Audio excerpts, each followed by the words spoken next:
सामने करेंगे, ठीक सामने करेंगे। अपने हाथ का पत्र ले रहा है पर्यावरण का।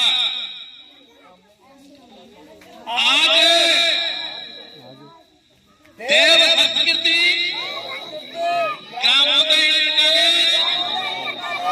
रामपुर परिसर में गुरु पूर्णिमा पर्व के अवसर पर हम लोग सामूहिक शपथ लेते हैं कि हम सब लोग अपने गांव, घर, विद्यालय, मठ, मंदिर, देवालय और नदी, पोखरा, तालाब के किनारे पंचवटी प्रजाति के पेड़, पीपल, पाकड़, बरगद, नीम, आंवला लगाएंगे और पेड़ों के सुरक्षा की चिंता करेंगे, पानी डालेंगे